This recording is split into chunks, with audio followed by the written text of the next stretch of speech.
We might be witnessing the greatest midfield duo of the new Premier League era, Ryan Gravenberch. I mean, there's a real argument that Gravenberch is the best midfielder in the Premier League right now. Don't even think that's an argument. Could go beyond. Alexis McAllister.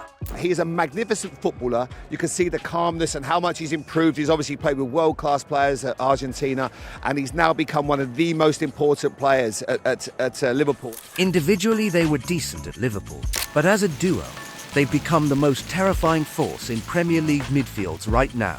From clean tackles to bangers like this. Gravenberch's run and skip! Defining matches for Arne Slot and his team. Reinventing the system and proving why they are the most important players on the team. For Ryan Gravenberch, his redemption arc has gotten to a whole new level. You know, he's that good, even when Liverpool wins and the manager is still saying the team misses him. And probably... I'm not talking about a player we lost, but I do talk about a player that was not available last week and not this week, and that's Ryan Gravenberch, who was last season very, very important in these moments as well. This was Arne Slot after Liverpool's chaotic 4-2 opening day win against Bournemouth. Despite the win, Liverpool looked open in midfield and easy to counter, and immediately, Slot was quick to point out after the game that the player they missed in the double job of helping with counter-attacks and providing quality was Gravenberch. Wow, but it goes beyond that. Last season, Ryan Gravenberch was for large parts unplayable, the PFA Young Player of the Year, Black Beater of the Year, for a reason. At some point, he wasn't just the best midfielder in the Liverpool team, he was the best midfielder in the league, and that says a lot. See, to understand just how good Gravenberch is to this team, we need to understand what special quality he brings that makes him an asset.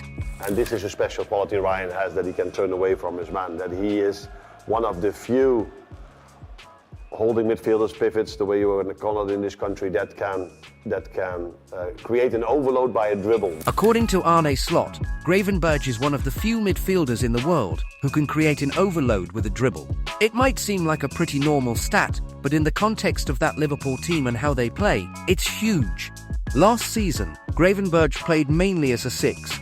His job was to sit and hold the play. In the area he occupied, he was almost everything. A ball carrier, a line pass breaker, helping the team with covering runs and interceptions. And it's crazy to think how, as good as he was last season, Gravenberch has somehow gotten even better. The 2025/26 version of Ryan Gravenberch is complete. Yes, the coach that give me the confidence, and not like this season, we have more freedom in the midfield. Last season I was like only on the 6, deep, and now I can go more forward, what you see today. He knows it too. There's a reason for that. According to Gravenberch, now he's gotten even more freedom from Arne Slot. It's why Slot missed him in the opening game against Bournemouth. It's easy to see why now. In his new role with more freedom to move up the pitch, we're watching a Dutch beast take over midfield. Now, it's never really a good thing to mention stats with a midfielder, but the best part about Ryan Gravenberch is that on both the stat and the eye test, he passes each. Safe to say, this season we're seeing a more attacking version of Ryan Gravenberch than many expected. To the ground, play goes on, Liverpool have the ball, and the shot is hit, and it's in! Add this to the goal against Everton we showed earlier, and it means Gravenberch has already got 2 league goals last season. That's one more than the 1 goal he had in his previous 63 Premier League matches before that. Just like Gravenberch, the manager knows it's an evolution. No, maybe not off the pitch, but on the pitch he does like the spotlight. The thing is that I was planning to take him off after 60 minutes, but then we conceded a goal. And I think he took the spotlights mainly because of his attacking things he does. But I also see, and maybe you guys as well, how much he runs off the ball, how many times he's there to help out Connor when he's in a 2v1 situation, and the same for Dominic Szoboszlai. The amount of sprints they make to help Connor. Slot here talks about Gravenberch taking the spotlight now for his attacking contributions. But the best part is that from a Liverpool perspective, this hasn't reduced his other qualities, he's simply just added to them. He's still an effective ball carrier. Of Premier League players to play 270 minutes or more this season, only 4 players have averaged more carries per 90 than Gravenberch's 18.5. In the Merseyside derby win versus Everton, Gravenberch was in a class of his own. He progressed with the ball 15 times, 3 times more than any of his teammates. It again goes back to that skill, the one that Slot about with Gravenberch. That ability to open his body up, receive the ball on the half-turn, and move with it. He'll think opponents would have mastered the move and found ways to prevent him from turning, yet he's still as effective. When it comes down to it, Gravenberch has got some crazy skills too. This flick against Burnley was so unnecessary that it became necessary. Filthy stuff. But at the same time, a gentle reminder that the best midfielders in the world are capable of moments like this. Ryan Gravenberch chooses to play simple is because he wants to. He's got different ways of beating opponents and progressing with the ball. You might be tempted to call it showboating, but it wasn't. In that game against Burnley, Gravenberch was actively looking to force the issue.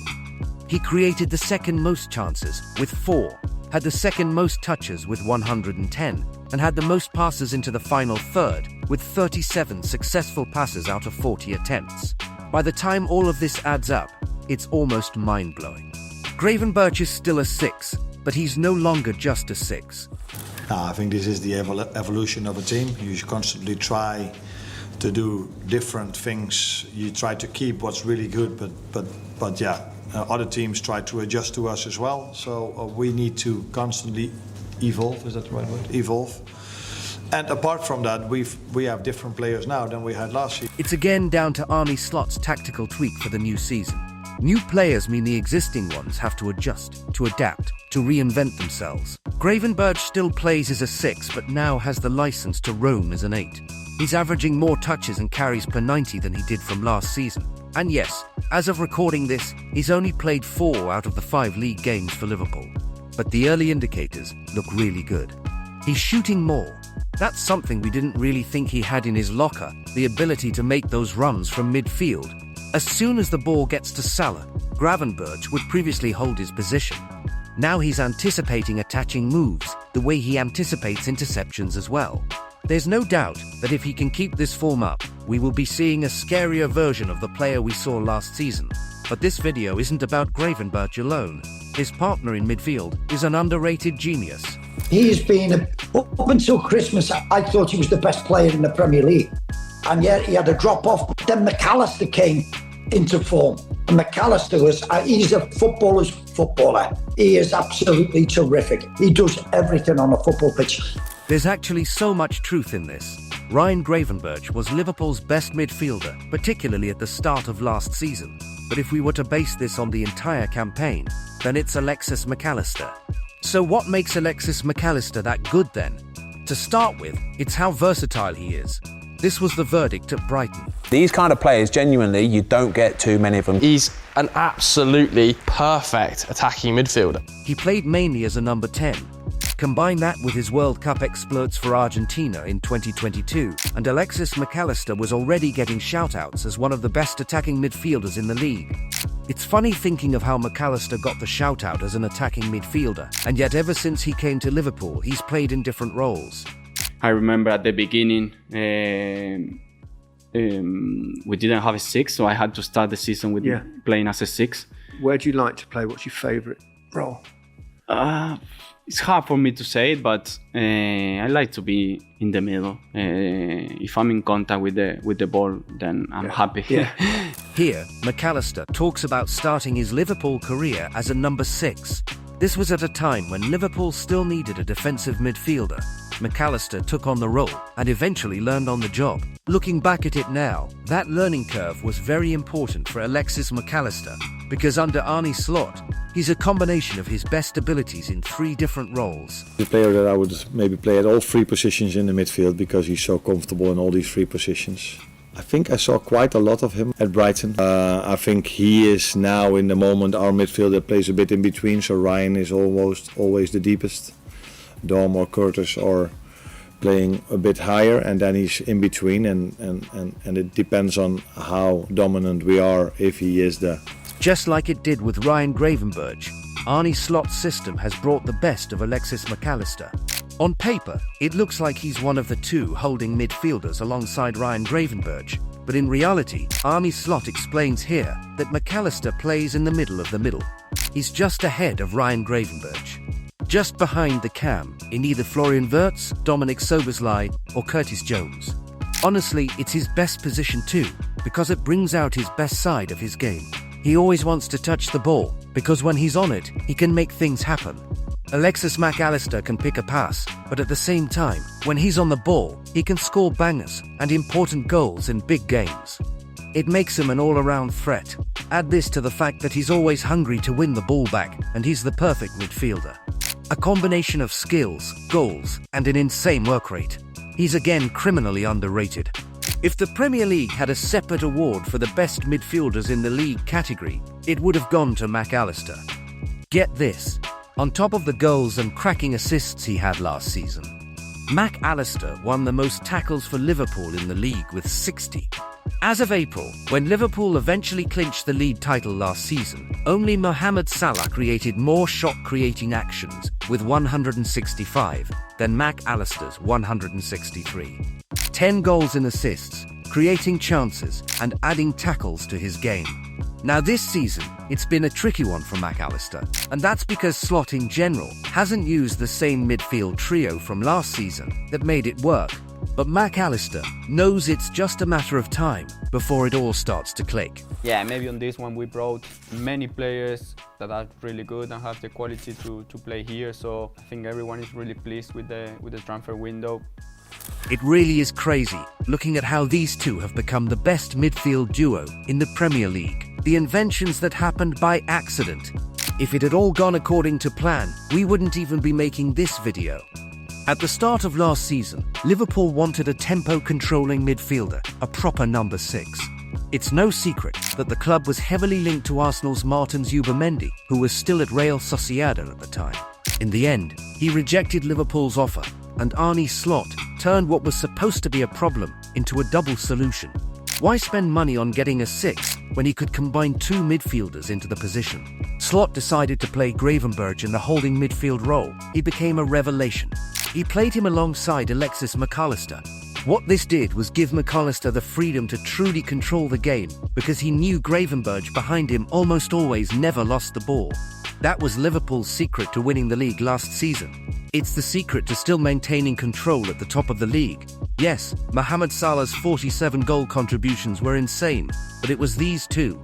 The midfield in particular ran the show against other teams. Even with the new names this season, Arne Slot knows the duo of Gravenberch and Mac Allister is almost untouchable.